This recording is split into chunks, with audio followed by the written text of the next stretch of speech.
Dragi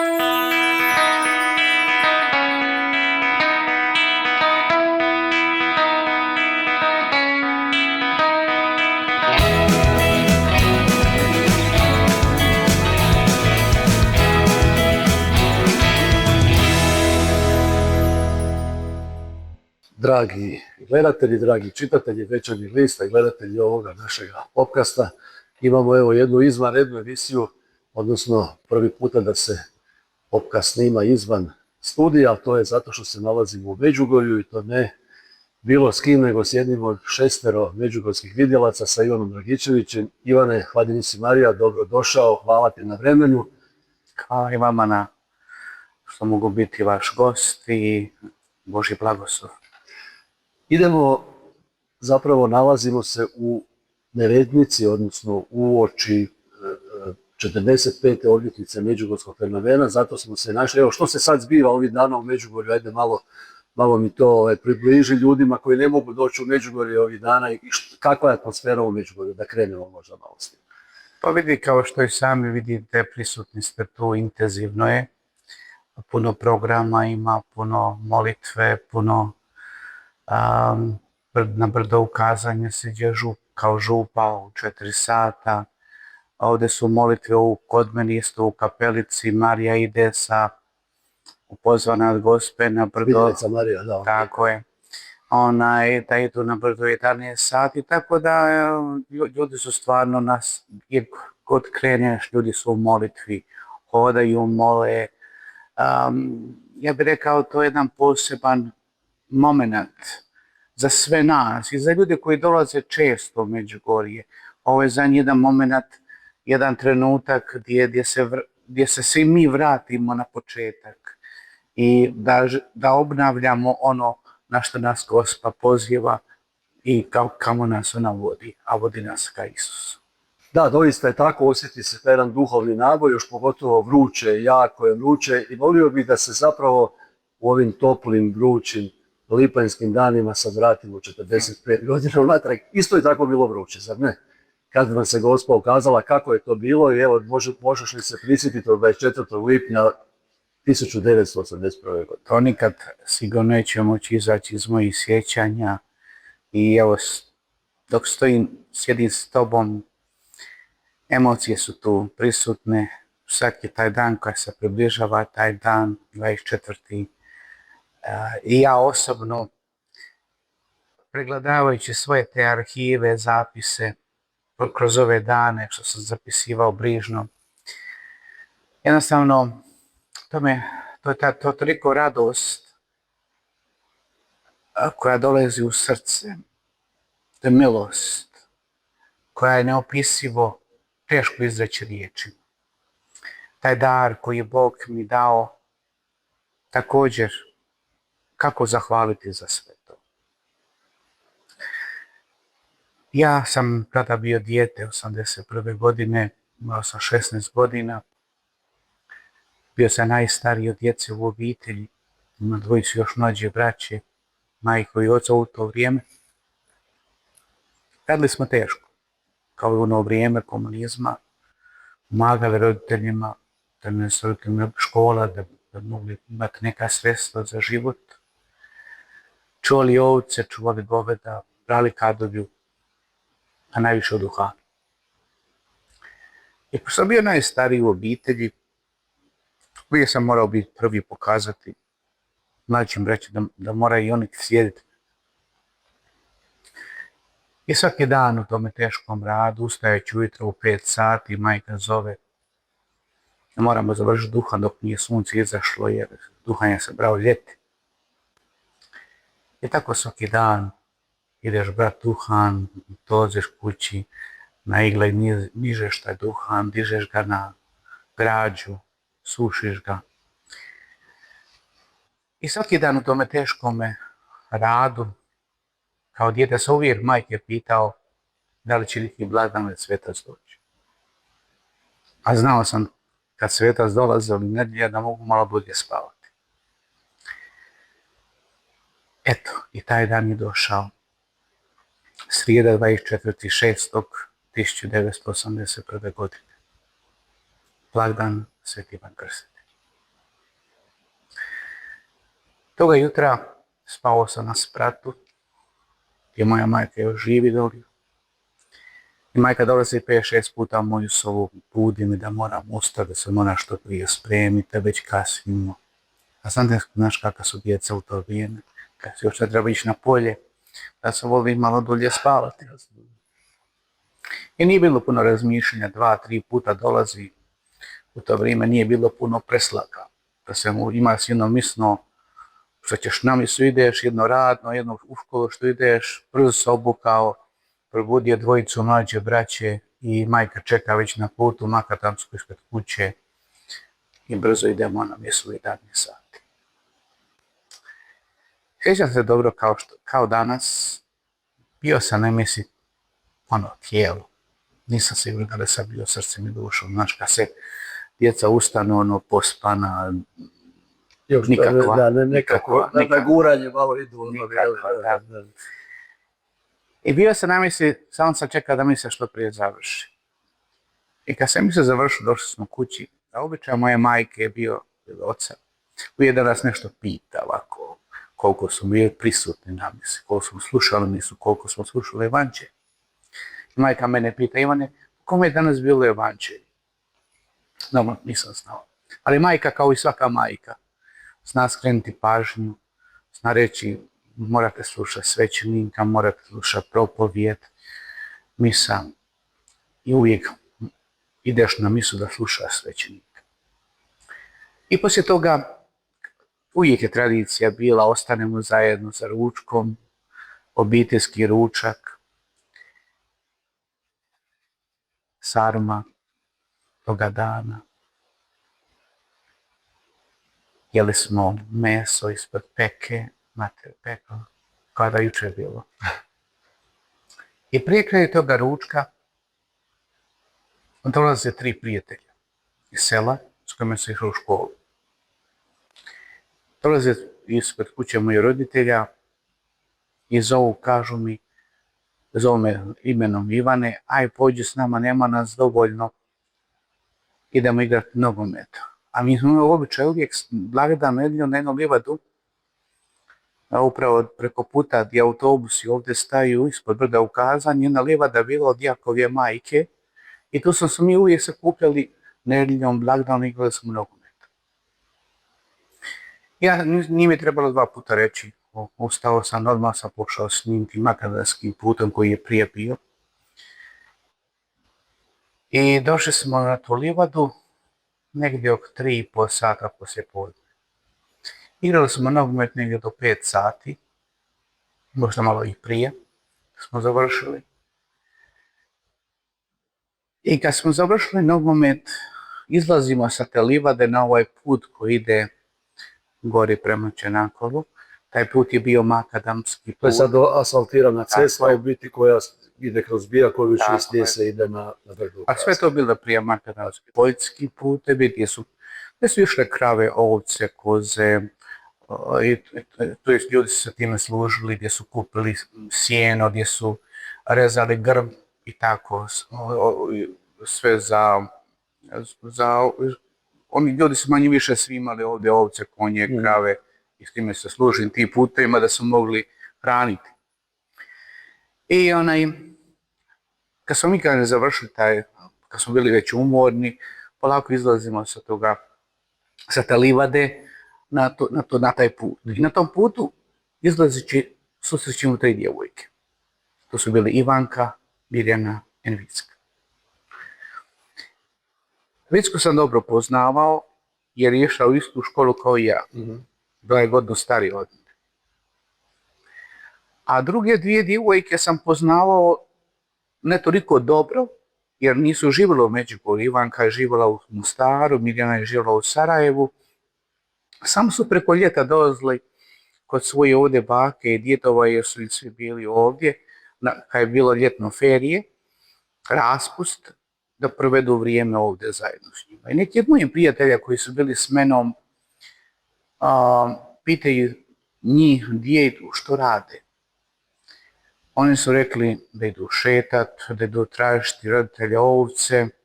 Ja nisam ništa pitao, ja sam tada bio jako poučen, stidljiv. Sa djevojka nisam puno komunicirao u to vrijeme, samo sam čekao sa strane da oni završe ovaj moj priti razgovor s njima i da mi pođemo dalje. Oni su otišli dalje gori prema sada trenutno gdje sad će nakolo, dvoje su bile ograde, gdje su ovce bile, su čuvali ovce.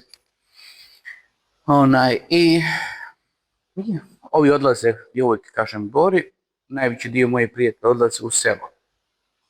A pošto je kuća moja od mojih roditelja malo udaljena je samo sela prema polju, jedan prijatelj Ivan Ivanković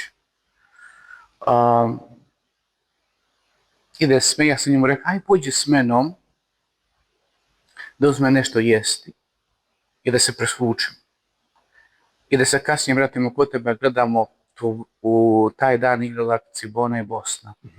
I da gledamo zajedno košarku televiziju. Ja sam imao jednu malu televiziju u crno-bijelu boji, bijela, a ovaj prijatelj imao televiziju u selu, imali su televiziju u selu one obitelji kojom je jedan od roditelja bio u Njemačkoj, živo u Njemačkoj, tako da je mogao imati mogućnost iz Njemačke donijeti televiziju. Da sam se uvijek, kad je bio nogomet, košarka, sam kupio jednu od 5-6 obitelji smo gledali nogomet i košarku. I tako i te večeri bilo.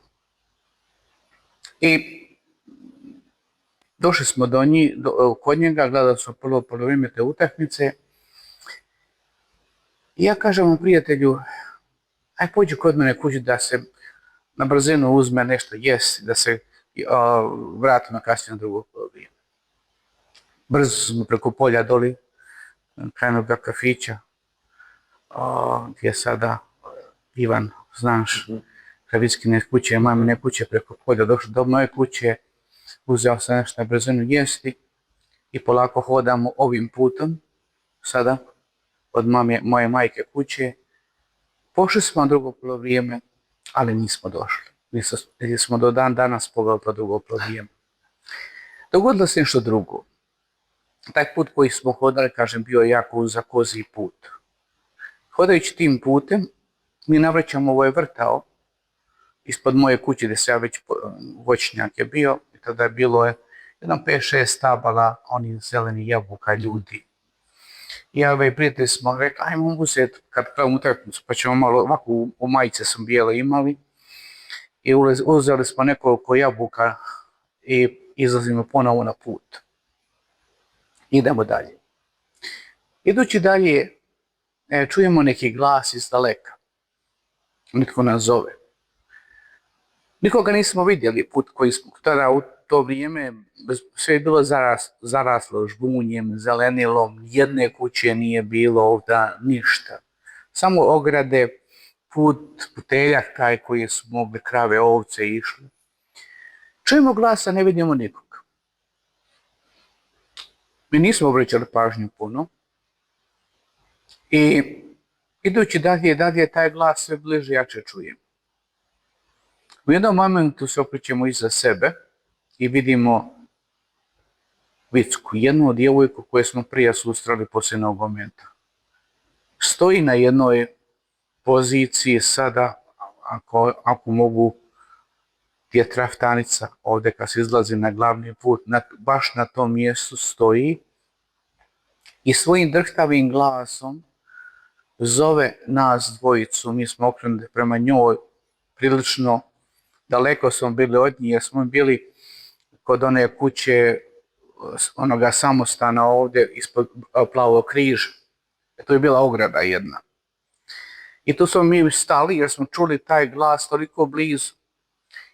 I ona trče, u tom momentu stoji i samo nas zove Ivane, pođite s menom Gospa na brdo, vidjeli smo Gospu. Ja nisam znao o čemu govori, stvarno, dijete sam bio 16 godina, nikad nisam čuo o tome da su Gospa. Međutim, ona u jednom momentu baca japanke na nogama je bilo i počinje trčati prema nama dvojici. I dolazi bliže nas, ona se sad trese od straha, ono uzbuđenje je bio vrhunac, svojim drhtavim samoglasom nas zove, pođite s menom, vidjet ćete, to je Gospa, to je Gospa.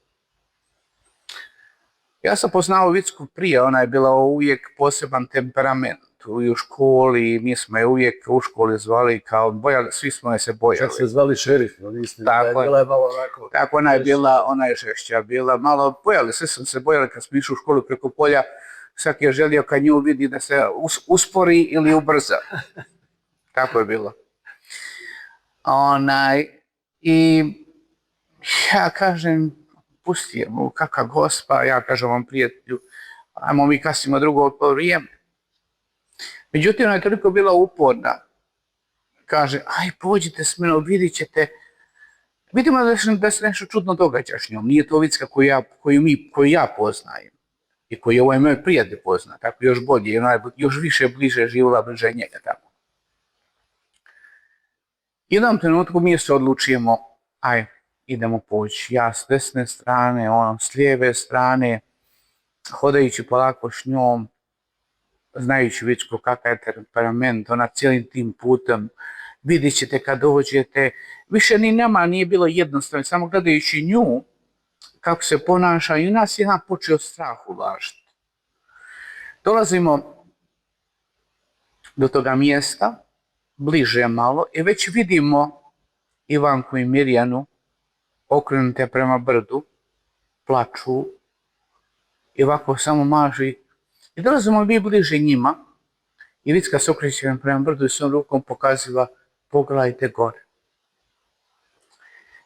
Ja sam 3 puta pogledao i vidio sam prelijepi Gospin lik.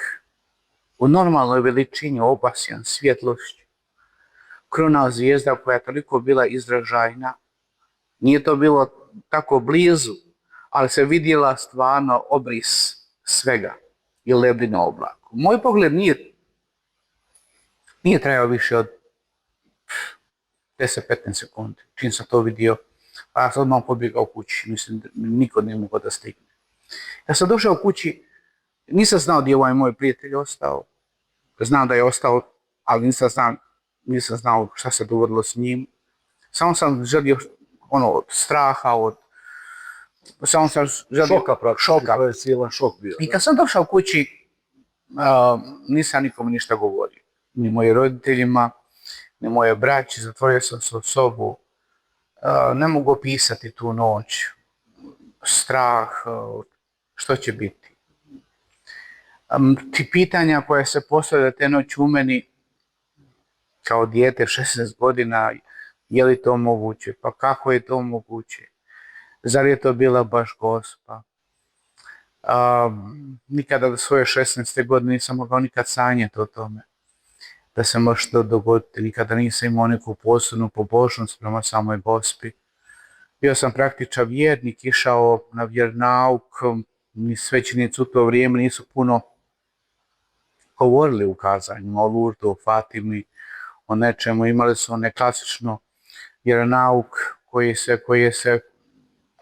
se gradio na nekim drugim stvarima, važnijim stvarima.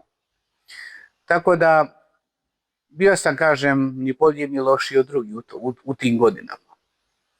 Ali ta noć koja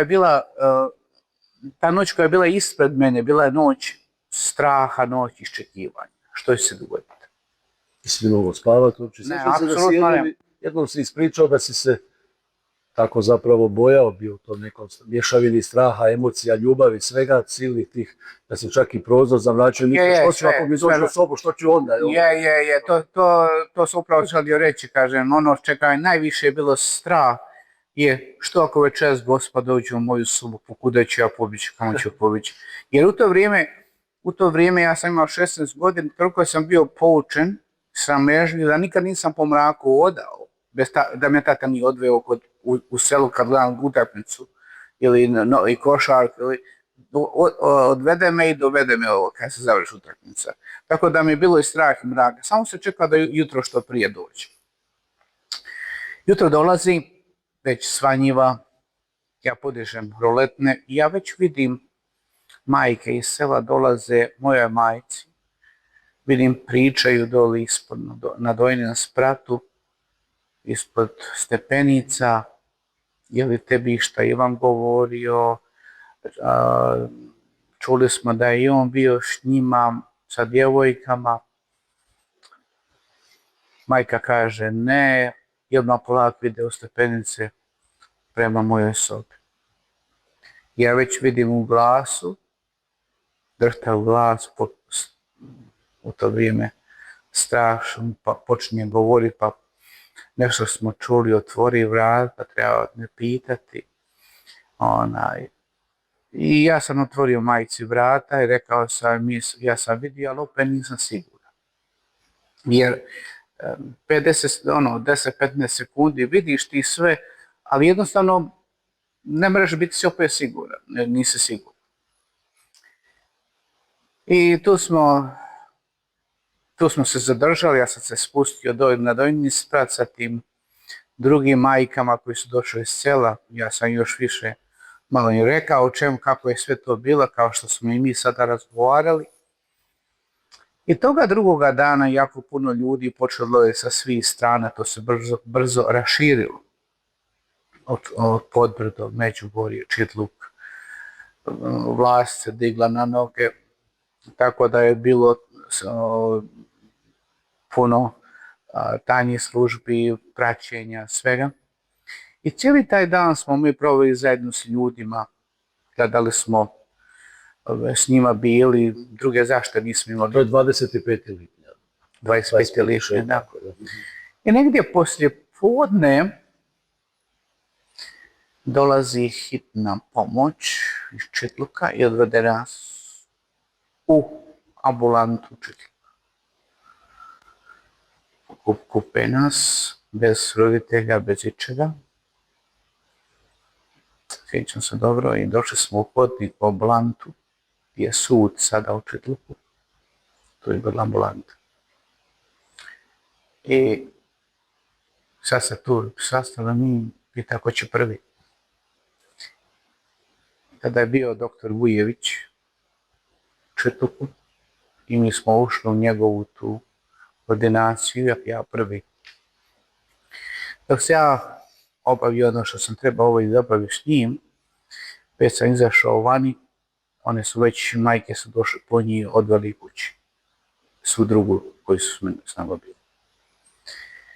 Ja sam ostao sam u ambulanti i ne znam znao kako kući doći. Majka nije došla, otac nije došao, niko, samo su njihovi roditelji došli. Brzo pokupili njih, vratili kući. A pošto je od moje majke, sestre, stric radio ko vozio ambulantna kola u Čitluku i on mi je izašao u susret i vratio me kući. Dok sam ja došao kući, već su svi drugi bili na brdu. A ja sam imao tada taj susret u svojoj kući sa roditeljima. To je taj drugi dan bio. I tada taj drugi dan sam bio siguran. Ona je se predstavila kao kraljica mira i dok sam ja bio dole u kući, kad sam došao iz ambulante, a i njima kad su oni gore na brdu bili također. Tako da je to taj prvi dan, drugi dan susreta zajedno sa Gospom. To je bilo, teško je sve to reći, teško je sve te momente zapamtiti sve, ali sigurno ja imam puno stvari zapisani. Prvi dana ukazanja, kojima se sigurno može govoriti puno više. Kada se prvi dan, to znači predstavljanje kao ja sam kraljica mira, kraljevska. I to... Da, u biti se tada formira ta šestorka, vas 6 roditeljaca, tog prvog dana djece je bilo više, ali nisu kasnije išli. Nisu moj prijatelj koji je bio s menom, drugi dan nije, jer kad su njegove sestre, moje 5 sestara, kad su vidjeli koliko ima policije u selu, zatvorili se go sobu, nismo dali da ide.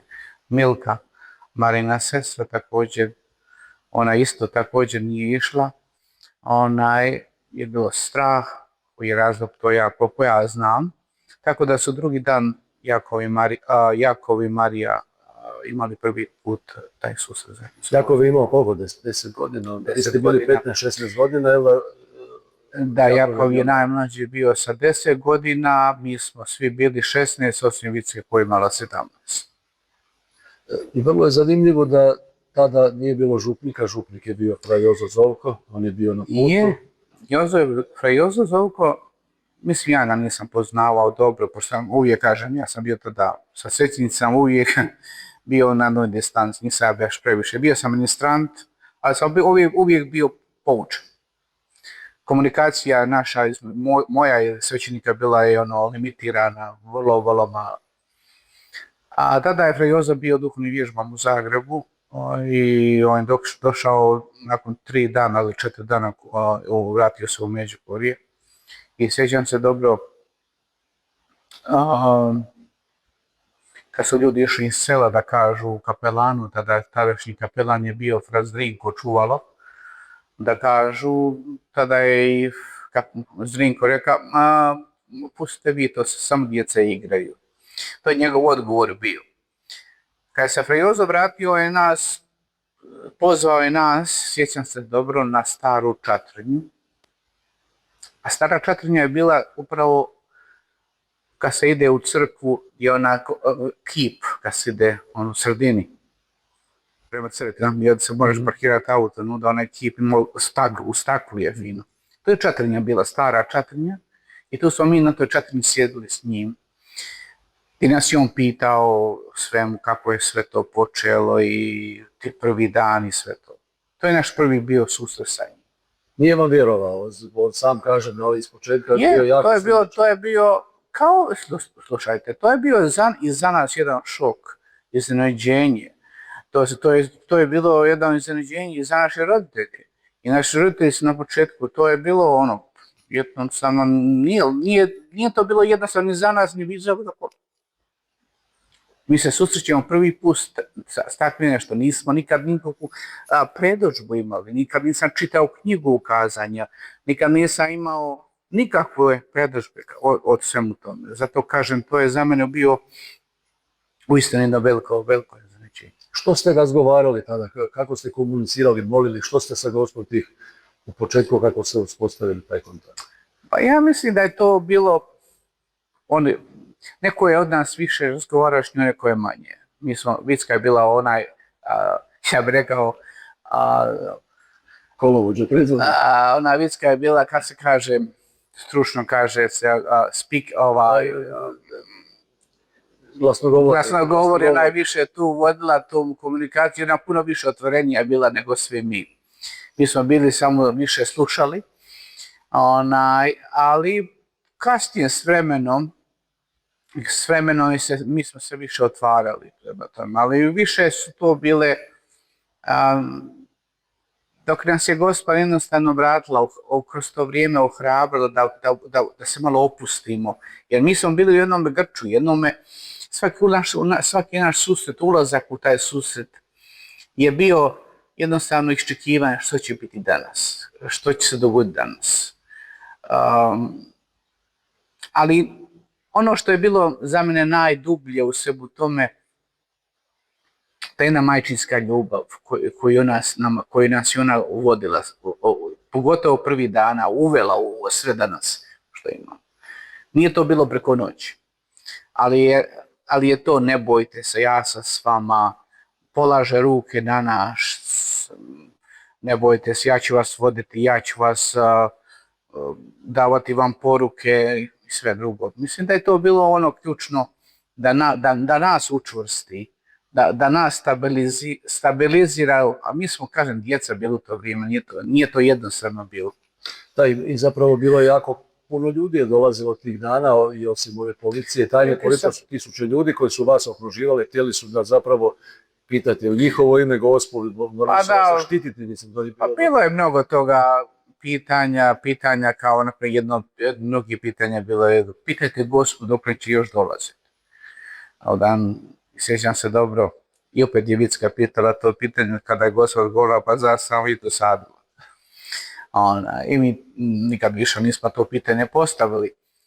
Ali to su bili pritisci veliki sa strane, pogotovo kad se brdo zatvara, pa hodamo, tražimo mjesto na polju. Jedno od mnogih mjesta isto ovdje blizu, gdje smo se mi kao ljudi sastajali, zajedno molili.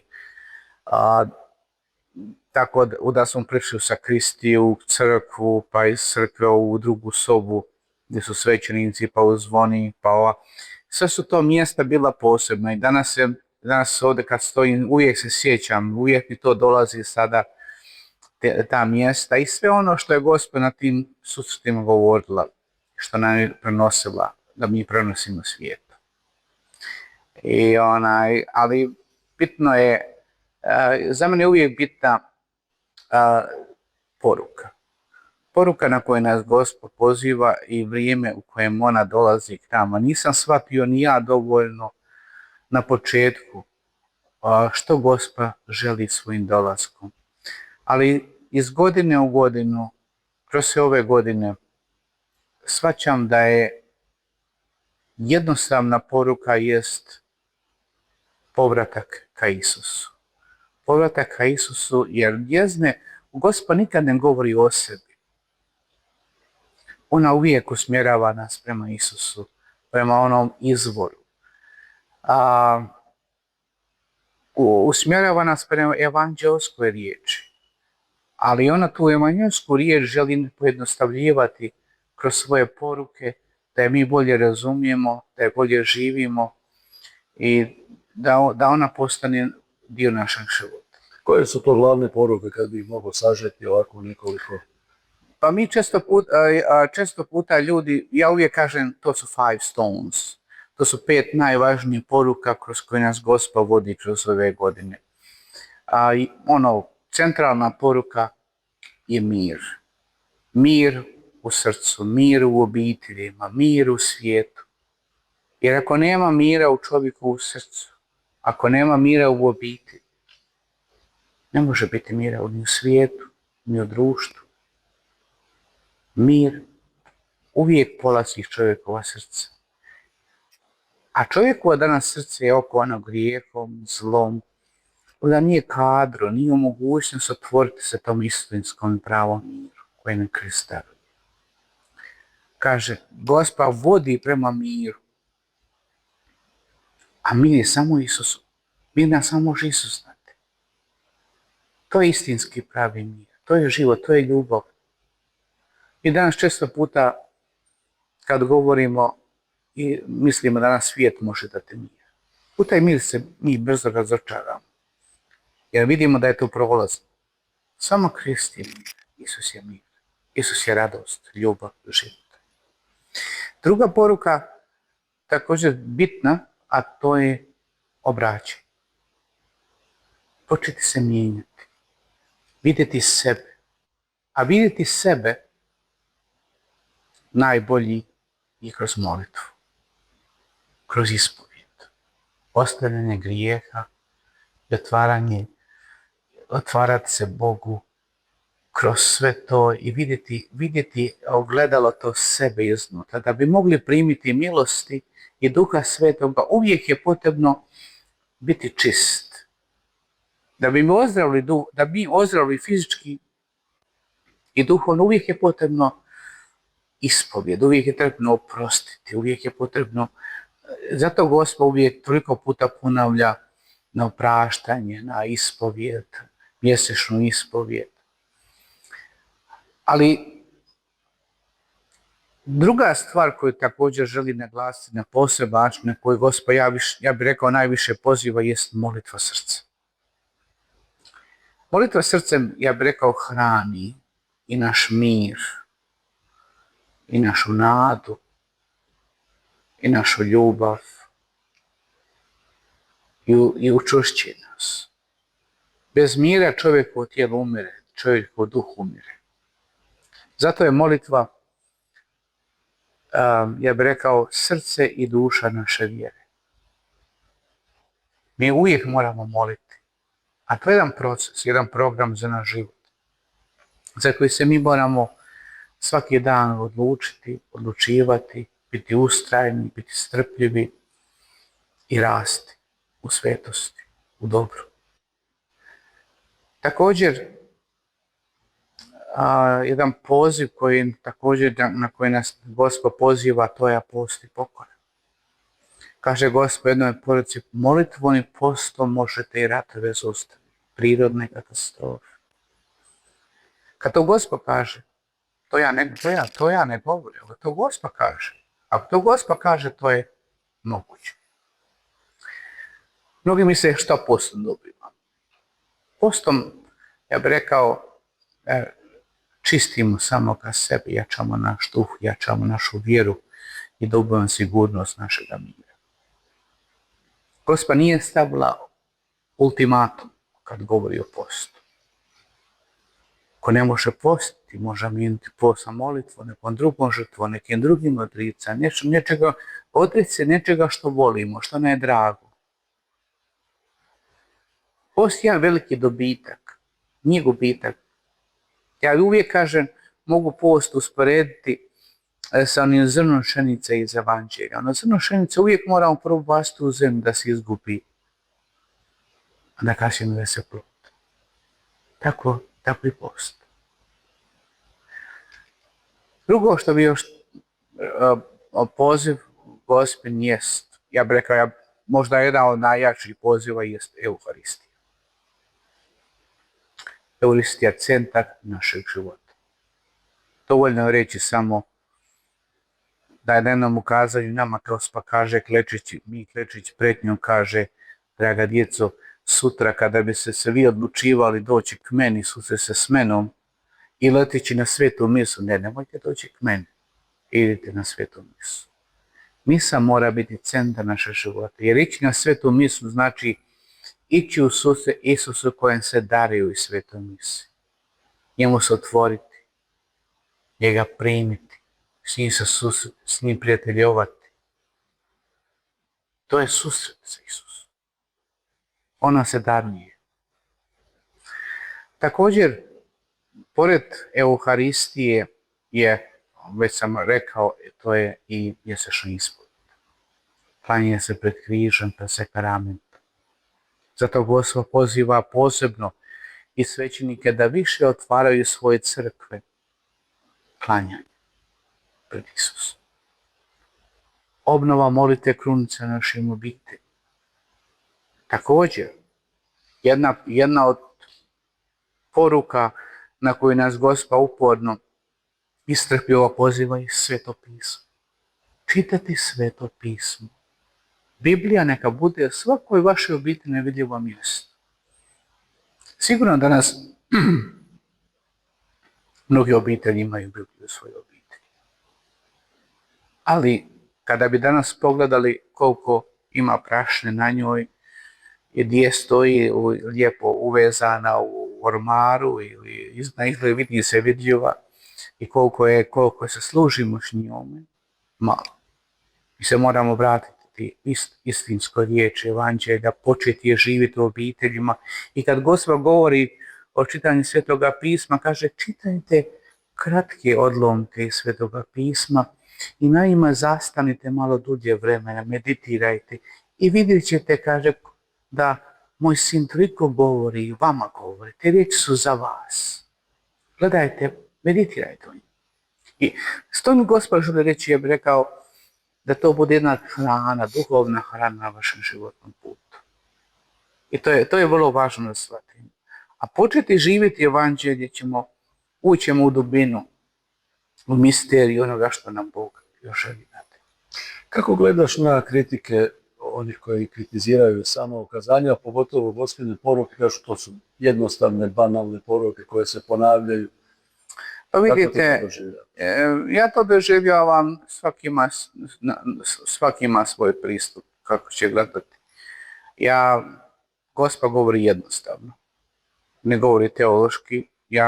Koliko je god poruka dala je preko mene i mjesečnih poruka, ja nisam nikad vidio u toj poruci neku teologiju, filozofiju, jer Gospa se priklanja nama i želi se prikloniti nama da mi tu poruku bolje razumijemo i bolje živimo. Uvijek čujemo ti ljudi koji tako pričaju. Ja uvijek kažem, ja sam samo instrument u Božjim rukama. Ja ću činiti ono što Gospod me traži, a vi komentirajte na svoj način kako vi želite i želite. Ja ne mogu, ja se previše ne ulazim u ta prepucavanja kako drugi komentiraju. Gospod govori, ostaje s nama, moj sin mi dopušta da ostajem zajedno s vama toliko dugo da vas želim voditi, odgajati. Kaže, ja uvijek kažem, ona dolazi k nama kao najbolja majka, uštedica i odgojiteljica. Jer želi nas učiti, želi nas odgajati. Dolazi u jednom teškom vremenu djeci i ne odustaje od nas. Ostaje s nama da nam pomogne. A uvijek će postojati. Kažu previše tih ukazanja, svakodnevnih, previše poruka, zapravo to se prigovara međugorskom fenomenu, da je jednostavno toga ludo je bilo manje, uhvatljivi manje kad sam uspoređuju druge. Teško je moja pozicija, ja ne bih htio ulaziti u te komentare i sad govarati to, ja ću samo slijediti ono što Gospod ne želi. A drugo je sve drugo na crkvi i ja sam tu spreman u svakom momentu biti u službi Gospinoj i to je to. Pokušavali su osporiti ovo što sada spominjemo i kritiziraju, međutim pokušavali su i vas diskreditirati s početka, također proglasiti da niste psihički zdravi i tako dalje, kod socijalnu psihijatriju, a i kasnije ste prolazili razna medicinska ispitivanja. Kako si se s tim nosio i kako ti je to bilo prošlo? Pa dobro, to je kako vi meni izgledate, kako smo na razgovoru sada, imate vi neku procjenu ovako. Nisam ni psiholog, ni psihijatar, ali stvarno si mi dobro, to smo mi prošli jedno vrijeme, to je bilo ponekad teško, a mnoga ispitivanja proći, znajući da si zdrav, da si ali razne komisije, Rene Lorentena, Milano, Peč i sve to, ali možda ne bi mogli to izdržati da nas Gospod nije rekla napraviti to će biti dobro, to će biti dobro za crkvu, to će biti dobro za ovo. I mi smo po toj direktivi, po tonome išli i sve obavili, manje više sve to ono što su oni tražili. Što se tražilo od vas. Jesi li ikad pomislio, vjerojatno jesi, zašto baš ja? Zašto se to ja sam uvijek, evo sada da stojim s vama ovdje, sjedim s vama i pitam se zašto baš ja. Majko, zašto baš ja? Zar nije bilo bolje nego ja? Majko, da li ću ja moći sve ono što ti budeš tražilo od mene izvršiti, ispuniti onako kako ti tražiš? Jesi li to pitao Gospod? Jesam. I ona je rekla, jedan put kad sam bio s njom sam, ali sam se dosta vremena odlučivao da li ću je pitati ili neću pitati. Jednog dana sam se bio s njom, bili smo jednom opuštenom razgovoru i rekao sam, sad vidim šansu da je mogu pitati, a ide. I pitao sam, majko, zašto baš ja, zašto si baš mene izabrala? I jedan se ovako slatko nasmije i kaže, ma drago ti te znaš, ja uvijek ne tražim najbolje. I poslije toga ja više nikad nisam ni pitao ništa i evo majko, tu sam.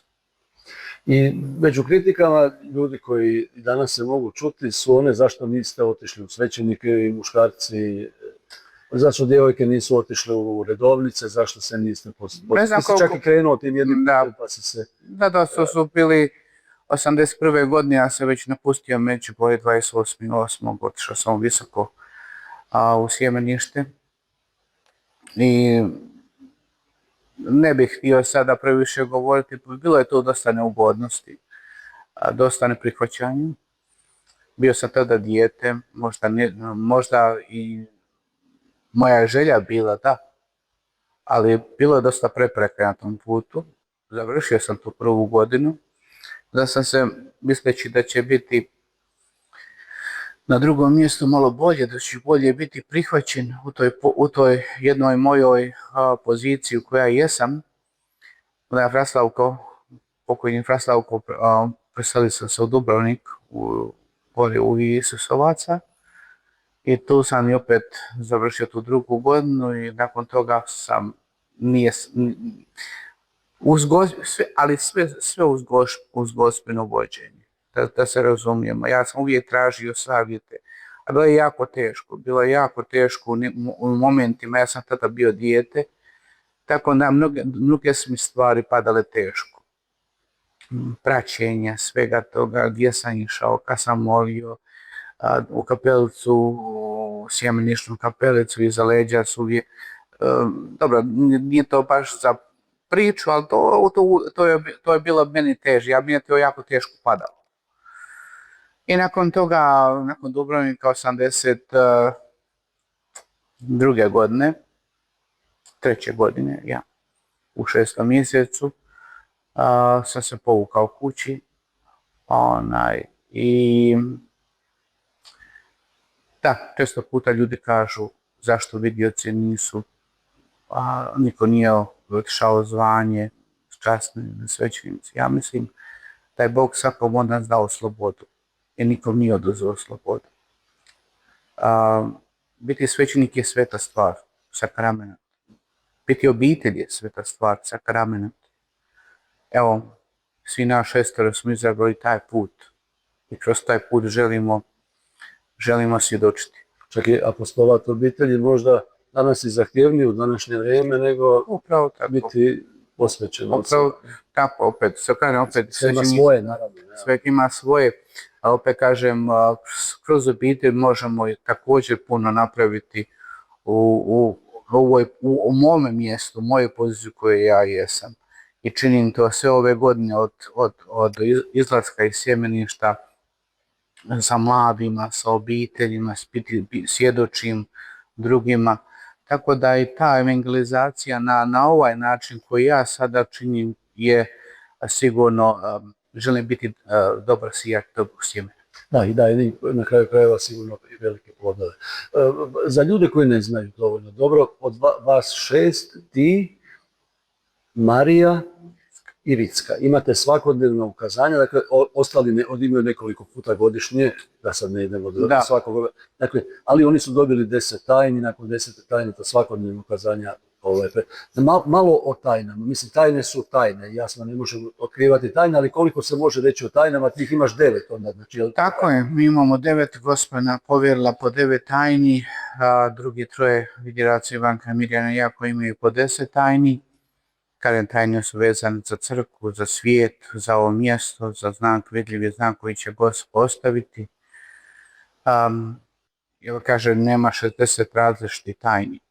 Neke tajne zajedničke koji će se objaviti kad dođe vrijeme za to. Mi o tajnama ne možemo govoriti dok ne dođe vrijeme za to.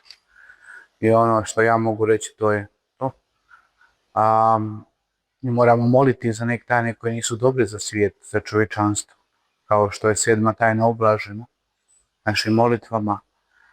Tako i druge tajne koje nisu dobre, potrebna je molitva da bi se ne ispegla, da bi se ublažila. Još jedna važna stvar u svemu tome, kod vas 6 svako ima neku vrstu poslanja. Tako je. Dobio od vas, konkretno tvoja? Moja misija, moje poslanje je da mladi i obitelji i svećenici. To je moja misija, to na koju me Gosa pozvala da molim na tu nakanu. I plus toga ja još imam molitvene grupe koju vodim već 44 godine.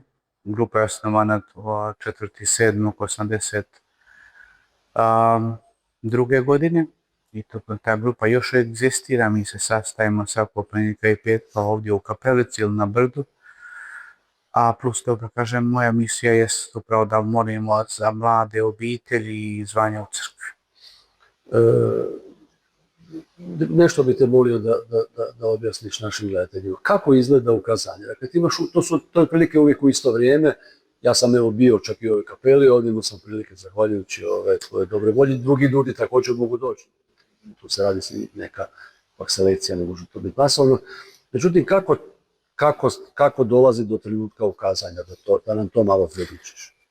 Ovako, moj cijeli život kroz ovo 40, skoro 5 godina je utkan u taj susret. Evo, sinoć ukazanja, iščekajući današnje ukazanje, cijeli moj dan je prisutan za taj trenutak. Ja se pripremam cijeli dan, 24 sata, od sinoć pa do danas. I evo, i danas čekajući susret, oko 6 sati počinje krunica. Ja se priključujem ljudima koji će biti ovdje večeras, s njima molim krunicu i pripremam se za taj susret. Moleći zajedno s ljudima tu krunicu, razmišljajući, meditirajući, ja što se god više i više približavam vremen 20 do 7, ja više i više osjećam njezinu blizinu u svome srcu. Ponekad Gospa dođe prije nego što ja kleknem ovdje. Ona gleda, tu je s nama, gleda ljude, mole krunicu, ne moli Zdravu Mariju. I kad je već tu, ona me pozove da kleknem. Ili kad ja dođem ovdje, počnem moliti, kad prestajem moliti, to je trenutak kad ona dolazi. To su dvije stvari. Ona je već tu, zove me, ja dolazim. Ja dolazim, molim i to je trenutak kada Gospa dolazi. Ali uvijek osjećam u srcu blizinu njezinu. Taj trenutak, taj moment. Prije samog dolaska. Tako je. I to je trenutak, ja prestajem ponekad i ne završi se krunica, ja znam da moram tu, da sam tu, to je trenutak kad ona dolazi i osjetim ja svjetlost koja dolazi prije nje, to uvijek nije se dolaz, znam, nije se dolazka. Svijet oko tebe se isključuje. Reći ću jedan detalj koji sam ja primijetio, nisam ti ga evo nikad do sada spomenuo, bio sam jako blizu kao sada, ti si imao ukazanje, muha ti jedna hodala po licu. Dakle, evo sada da hoda meni ili tebi sigurno bi je otjerali, međutim ti uopće nisi reagirao, ja sam stajao cijelo vrijeme ukazanja, ona je tebi šetala po licu. To je vrijeme ekstaze, to kako je stručno zovu. Ja u to vrijeme kad Gospa dođe, ja tada ne osjećam ni vrijeme ni prostor. Ne vidi ništa ispred sebe, ni oko sebe. To je vrijeme jednostavno s njom. Ti se s njom gledaš taj jedan. Ja uvijek kažem ljudima kad su ovdje prisutni poslije ukazanja, kada Gospa dođe, dolazi jedan dio raja. Iza nje se vidi u daljini se vidi taj raj. Ljepota toga susreta s njom, to svjetlo raja. I to je neopisivo, to je teško riječima opisati. Kako se god ja trudio kroz sve ove godine opisati, to je neobjašnjivo. Da, to je zanimljivo, čak ako se ne varam, Vicku je jednom neko čak uboji iglom. To je bilo u sakristiji, s desne strane oltara. Mi smo tada imali tu ukazanje i to je bio taj trenutak kada su, mislim da je iz Splita bio jedan član komisije zadarske koja je bila prije i on je za vrijeme bio iza nas i on je za vrijeme Vicka imala bijelu, obučeno bilo bijelo i za vrijeme ukazanja iglama pokušao to. Sjeća se jako dobro. Ništa se nije naravno. Ništa se nije promijenilo, to je Vicka, samo su rekli Vicka što imaš krvi pozadi na toj bijeloj bluzi koja je imala. A jednu drugu stvar, kako je, imaš suprugu, imaš djecu, poslao si nedavno čak i djed, dakle godine idu i tvoj život se mijenja kao što se mijenja svačiji moji ljudi koji nas gledaju. Kako je njima živjeti s vidiocem, kakav je to život i zapravo, evo da nam možda malo opišeš kako ti živiš svaki dan, rekao si u biti da čekaš ukazanje od jednog do drugog, međutim kako izgleda život, svakodnevni život jednog vidioca i kako je živjeti sa djetom. Dobro, pošto ja živim u Americi, tamo jedan dio vremena, jedan dio ovdje. Supruga ti je Amerikanka. Tako je. Mi smo se upoznali ovdje 89. godine kao hodočasnik je došla ovdje sa dvojicom svojih rođaka je nakon Međugorja. Oba su njezina rođaka poslali Franjevci, svećenici. Ona je počela raditi u rektoriku u crkvi. Tako smo se od 89. godine upoznali. 84. godine su ušli u brak. Imamo 4 prekrasne djece, 2 cure i 2 sina. Starija kćer Kristina je se udala prije 2 godine. 3 godine. Imamo sada maloga bebu, deda sa posta, kao što ste već rekli. Mikela je 25 godina, Daniel 20, Mikela 26, Daniel 25 i najmlađi sin Matiju, on ima 18 godina. Slušajte, mnogi pitaju kako sve mogu implementirati, kako mogu sve to prenijeti na obitelj, sve ovaj dar koji je Bog dao. Mi smo želimo biti mi smo jedna kompaktna, imamo veliku podršku. Kao prvu veliku podršku imam od obitelji. Sve ono što radim vani u Međugorju, kad nisam kući s njima, imam veliku podršku. I kad sam s njima, mi smo uvijek u molitvi, mi smo uvijek zajedno, jedne druge podržavamo, rastemo. Bilo je izazovnih trenutaka, pogotovo kad su djeca pošla u školu, znajući im u školi su u školu. Tako da su u školi znali da sam ja tata njih, da sam iz Međugorja. To je bilo malo sa strana ovamo, ali oni su, ja sam uvijek njima govorio, morate biti svjedoci, morate imati vjeru i ne trebate se plašiti ničega. I ostalo, njihov dignitet, njegova čvrstina je ostala na to, ja sam ponosan stvarno na to. I moja žena također, i kad ja nisam tu, ona nadomjesti sve ono i stvarno mi živimo i nastojimo živjeti, trudimo se stvarno da živimo Gospine poruke kroz svaki dan, kroz molitvu, kroz susrete, kroz ukazanje kad smo kući u obitelji zajedno. I to je veliki dar, veliki dar za mene. Kad si spomenuo Ameriku, to je vrlo važno reći ti, dakle nemaš kad sad si u Međugorju, imat ćeš danas ukazanje poslijepodne.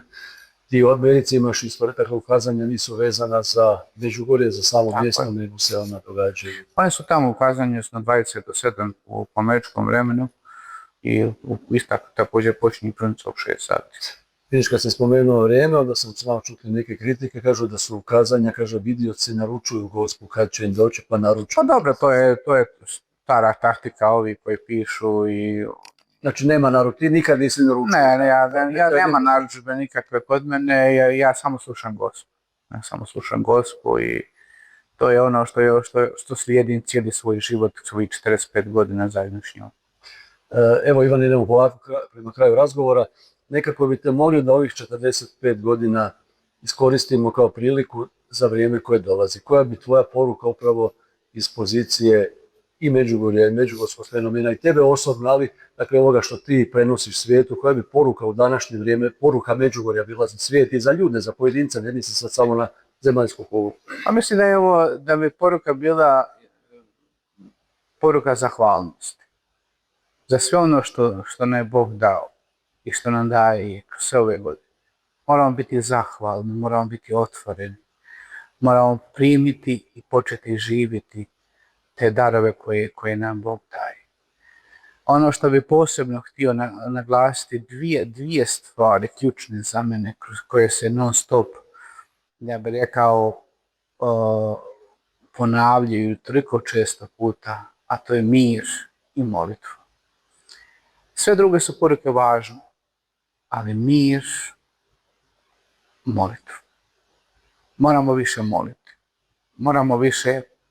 Mi danas živimo u jednom svijetu, modernom svijetu, svijetu modernih tehnologija, svijetu neke nove civilizacije, izazovi su veliki, social media toliko danas, ja bih rekao, utječe i na obitelji, mlade, pritišće obitelji. A Gospa, ja često puta kažem, ono što Gospa kaže, da je danas social media jedan novi rak koji se metastazira danas među mladim obiteljima i pritišće jednu duhovnu dimenziju danas obitelji i društva općenito. I mi moramo, ja posebno želim apelirati na obitelj da moramo više vratiti se tradiciji, nemodernizmu. Jer će nas tradicija vratiti ono staro vrijeme gdje su naši djedovi bake nas učili onom pravom istinskom korijen, da budemo živo jedno stablo i da to stablo zalijevamo molitvom dobrim stvarima. I što bi još mogao reći? Mi moramo živjeti ono na što nas Gospod zove. To nije nikakva mudrost, filozofija, ne teologija. Mi moramo živjeti poruke na koje nas ona poziva. Ne ići preko njih, prelaziti preko njih, čekati šta će biti sutra. Mi moramo početi živjeti iz toga rasta. Ljudi danas pogotovo traže utjehu i strah ih je na kraju krajeva, doba je velikih ratova, velikih nemira u svijetu. Kako je, evo to bude možda i sad sami kraj, razgovaraš li ti sa Gospom o tome, odnosno kakav je pogled neba na tu situaciju, trebaju li ljudi živjeti u strahu i kako... Gospod dolazi k nama kao majka nade. Ona želi nadu da nas doniti u ovaj današnji umorni svijet koji je ostao bez nade. Ali mi danas živimo u okruženju, u svijetu gdje su ratovi toliko prisutni, izražajni, gdje ljudi toliko trpe, pate, gdje je ovo jedna, ja bih rekao, jedna borba između dobra i zla, između Boga i Satane. Mi moramo stati na pravu stranu. Mi moramo stati na ono što se nas Gospod zove, da stanemo na glavu zmaju Satani. Kao što je Gospod rekla u Fatimi, kaže ono što sam počela u Fatimi želim završiti ovdje. Priključimo se toj poruci i da uistinu svi mi zajedno s njom ostvarimo taj njezin plan s kojim ona dolazi. To je bitno. Hvala ti, što da ti kažem drugo, evo, hvala da si našao vremena za naše gledatelje, za mene osobno naravno i da na svemu što činiš kroz ove 45 godine, hvala ti na ustrajnosti i hrabrosti i pokolebljivosti. Znam da ima i problema i podmetanja, ali evo, držite se vi nekako. Pa ne, slušajte, ja uvijek kažem jednu stvar. Ja bih volio da se vide Gospod. Meni bi bilo puno lakše, jer bi danas nije bio s vama ovdje. Ali uvijek moramo sjetiti oni riječi evanđeoski, blago onima koji ne vide, a vjeruju. Na kraju krajeva to je sama Gospa rekla, kad su drugi ljudi od baš tih prvih dana u koje smo se sad vratili, kad su rekli i oni bi htjeli vidjeti, pitajte Gospu zašto mi ne vidimo, Gospa im kaže upravo to. Neka vjeruju. To je pored evanđelja. Evo ga, završavamo s tim, Ivane, hvala ti još. Hvala i vama. Dragi gledatelji, hvala vama i vidimo se nekom novom shodu.